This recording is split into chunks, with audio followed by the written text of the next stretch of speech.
Hello students and welcome back to BankExamsToday.com. My name is Ramandeep Singh. Students, Negotiable Instruments Act is an important topic for SBI CBO 2025 exam. Even in the previous year paper, 4 questions were asked from this particular chapter, right? So today I'm going to discuss 20 most important questions from Negotiable Instruments Act. 20 सबसे ज़्यादा important जो questions हैं जो exam में आ सकते हैं. Just go through this session. आप पहले पढ़ लीजिए Negotiable Instrument Act, then come to this session. In questions को go through कीजिए. It would test your knowledge as well. तो ये questions पिछले सालों में आई भी हैं एग्जाम में, right? So let's start the session. Before starting, let me tell you, SBI CBO 2025 course is available on BankExamsToday.com, in which we are providing the complete syllabus coverage with the help of study material, notes, quizzes, and the test series.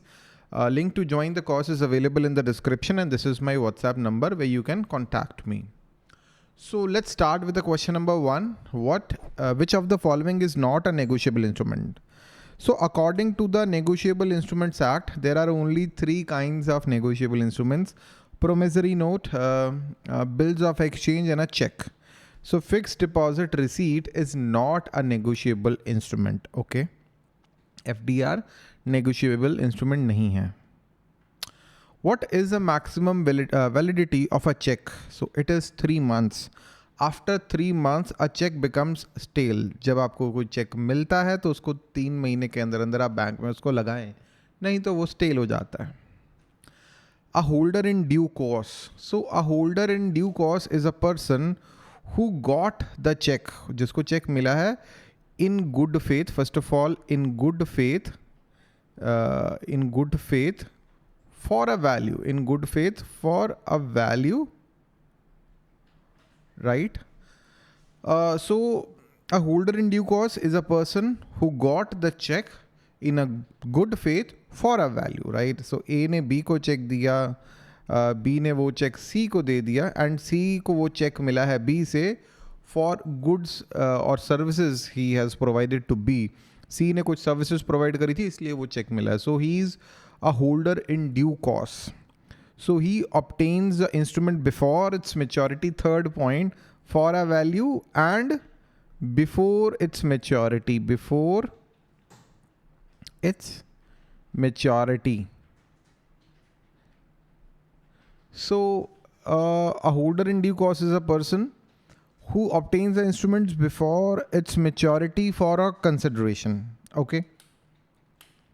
According to section 138 of Negotiable Instruments Act, when you gave a check to B and the bank returned it, the reason behind bouncing this check is insufficiency of funds.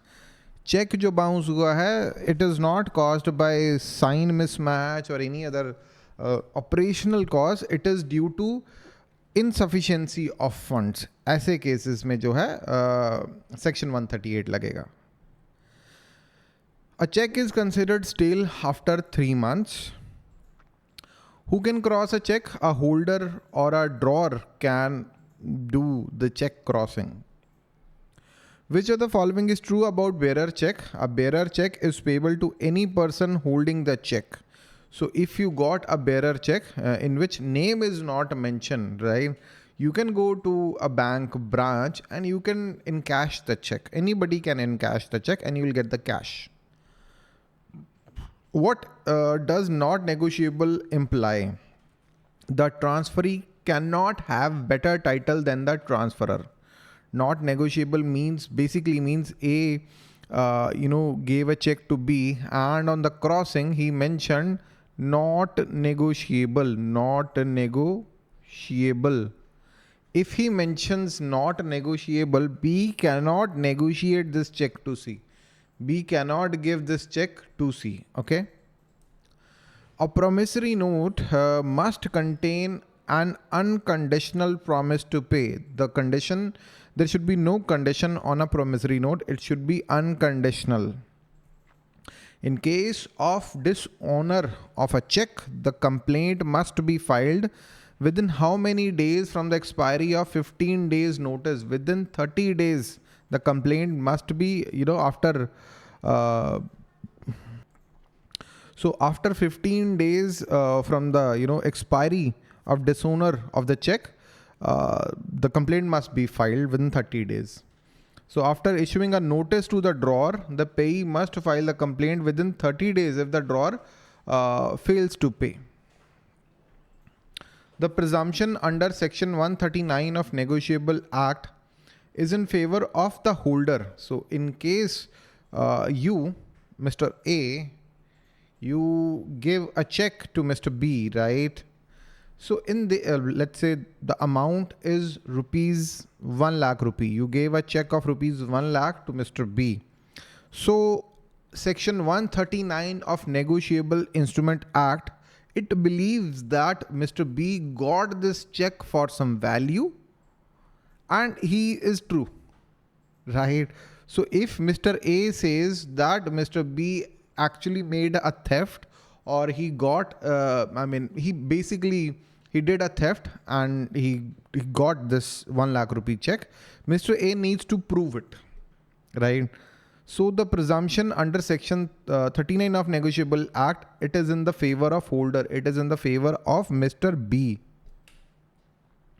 Which section defines a check? Section 6. This question is important.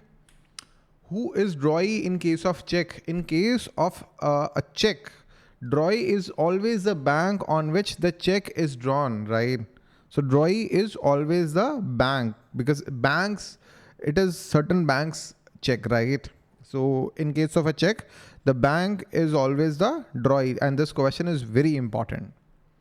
Which of the following is not a feature of negotiable instrument? It is freely transferable. Title can be passed by delivery in case of promissory note or the bearer check. Right to sue in one's own name must be in physical form. It can be in digital form, right? होते हैं checks भी digital में. What is punishment under Section 138 for dishonour of a check? Imprisonment up to 2 years or fine or both. It can happen. Under the NI Act 1881, the presumption in favor of holder under Section 139 is it is rebutable. Means what? The NI Act assumes that the holder, for example, Mr. A, there are two persons, Mr. A and Mr. B, and Mr. B has a check of rupees 1 lakh rupee in which there is signature of Mr. A and it is a valid check. The law assumes that Mr. B is an honest person. He got that check for some value, right? So Mr. A needs to prove that Mr. B actually got the check by some fraud or scam. Here the duty is with Mr. A. He needs to, Mr. A को prove करना पड़ेगा. अगर वो कह रहा है कि चोरी हो गया मेरा check है whatever, Mr. A को ही prove करना पड़ेगा. Mr. B prove नहीं करेगा, right? And if he wants to prove this, he need to submit 20% of the value of the check. 20% जो है check का value पहले court में submit करना पड़ेगा. उसके बाद case लड़ेंगे.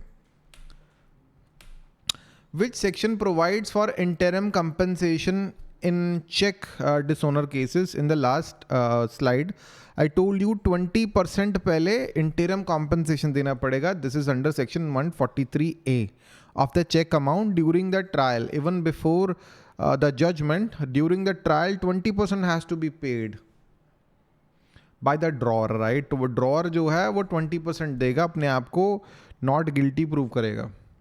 Within how many days must a check be presented for payment? 3 months. ये repeat हो गया question. A check is said to be dishonored when it is returned unpaid due to insufficient funds. A check issued by a company is dishonored. Who can be held liable? Obviously, the directors would be held liable in this case. So that's, I guess, all for today, students. I hope you like the today's session. If there is any doubt in your mind, this is my WhatsApp number and there is a comment section where you can ask your doubts. And SBI CBO 2025 full course is available on BankExamsToday.com, in which we are covering the entire syllabus. And that's, I guess, all for today, students. List of our successful students in the past, all these students that took our courses in the past and they cracked their respective exams. And I'm really, really happy for them. You can be one of them in the future. And yes, you will be one of them in the future. And that's all for today, students. This is our mobile app, Bank Exams Today. Write us a 5-star review on Google Play. That would help us for sure. And that's all for today, students. Thank you and have a very nice day. Bye-bye.